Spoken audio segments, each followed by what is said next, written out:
नमस्कार दोस्तों। आज हम लोग कुछ चर्चा करेंगे। कुछ संस्था कुछ प्रोजेक्ट चला रही है। तो आज के डेट में देखा जाए तो फ्रॉड इस लेवल तक हो गया है कि एजेंसी भी सम्मिलित होती है। तो ऐसे ही किसी प्रोजेक्ट पे हम लोग एक बार बात करेंगे और चर्चा करेंगे ताकि आगे किसी भी एनजीओ संचालक जो हैं उनको भी परेशानी ना हो और ऐसे ठगी की शिकार वो ना हो। क्योंकि आज जैसे अब मैं कुछ अपना एक्सपीरियंस शेयर करूंगा कि इन सब चीज़ों के लिए कैसे, जैसे अभी मार्केट में एक प्रोजेक्ट चल रहा है शौचालय सर्वे का।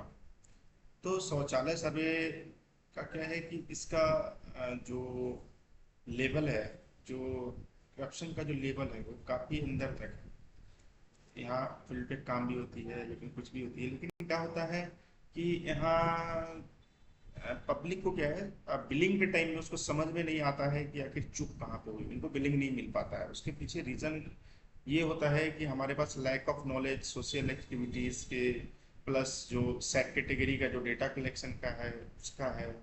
तो हम लोगों ने काफ़ी सारा रिसर्च किया इस पे, तो हमें लगा कि ये चीज़ें सोशल मीडिया पे होनी चाहिए ताकि जिन भाइयों को भी इस तरीके का प्रपोजल दिया जाता है वो अलर्ट हो सके और खुद को इस होने वाले ठगी से बचा पाए। तो वैसे 10% लोगों को भी हम लोग बचा पाते हैं, तो हम लोग इस वीडियो को बनाने के प्रति जो हमारा उद्देश्य है उसको हम सफल मानेंगे। ये शौचालय सर्वे कैसे काम करती है, क्या करती है, उसके बारे में थोड़ा सा मैं जिक्र करता हूँ। ये क्या है, शौचालय सर्वे बोलती है कि भाई आपको डेटा कलेक्ट करना है कितने जो 12,000 रुपये लेके जो ग्रामीण स्तर पर जितने भी शौचालय बनाए गए उनका कैसे कैसे क्या है, उनका यूज हो रहा है नहीं हो रहा है, वाटर के सोर्सेज क्या है, ये सारी चीज़ें, ये सारी चीज़ें समझ में आ रही है, सब कुछ समझ में आ रही है। लेकिन जो एक क्लाउज इसमें डाला होता है सेक कैटेगरी ए, तो बोला जाता है हमें कि भाई सेक category A B C D। तो जितने भी आप एक बार रिसर्च सेक कैटेगरी का आप गूगल पे सर्च करके देखेंगे तो जो इंडस्ट्रियलिस्ट होते हैं या फिर जो प्रोफेशनल्स है जैसे कि डॉक्टर्स हो गए, इंजीनियर हो गए, CA हो गए, चार्टर अकाउंटेंसी जो करते हैं वो हो गए, तो ये सारे लोग तो भाई इस टाइप का डेटा 10% आपको रूरल एरिया से गैन करना है। तो सिंपल सी फंडा है कि रूरल एरिया है तो ना तो उस एरिया में हमें इंडस्ट्रियलिस्ट मिलेगा, ना ही डॉक्टर्स मिलेंगे, ना ही हमें इंजीनियर्स मिलेंगे, ना ही CA चार्टर अकाउंटेंट, क्योंकि उनका कार्य क्षेत्र है नहीं, वहाँ मिलेंगे नहीं। तो सिंपल सा फंडा है कि एक से A1 कैटेगरी का डेटा हमें गूगल एरिया से नहीं मिलेगा। तो जब 10% डाटा हमें नहीं मिलेगा तो जाहिर सी बात है कि हमारी बिलिंग नहीं होगी। तो हमारी बिलिंग नहीं होगी तो लीगली हम उस बिल के लिए क्लेम नहीं कर पाएंगे। और ये ठगी यहीं पर होती है कि आप संस्था को क्लेम नहीं करते हैं कि क्योंकि हम A1 कैटेगरी का डेटा दे नहीं पाएंगे तो हम बिल के लिए क्लेम नहीं कर पाएंगे, क्लेम नहीं कर पाएंगे तो हमारा दोनों तरफ से हमारा सिक्योरिटी अमाउंट का भी लॉस होता है। दूसरा नंबर कि जो फील्ड में मैन पावर ने जो काम किया, जो रिसोर्सेज ने किया, उन्हें आपको बिलिंग होता है नहीं होता है उससे कोई मतलब नहीं है।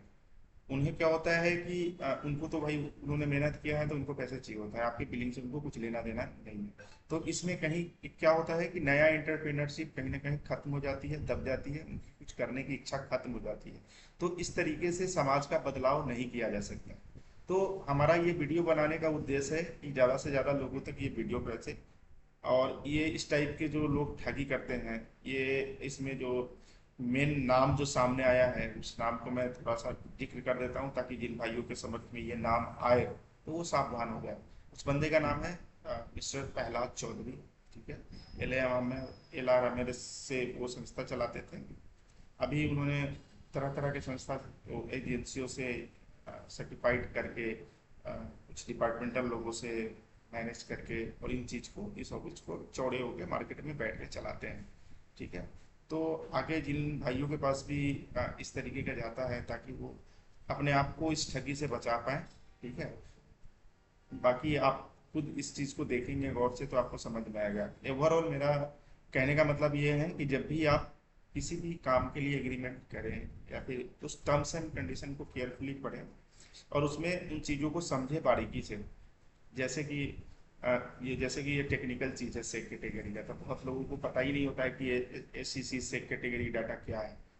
तो क्या है कि जब तक आप चीज़ों को नहीं समझेंगे तब तक ऐसे ही आने वाले लोग आपको बेवकूफ़ बनाते रहेंगे।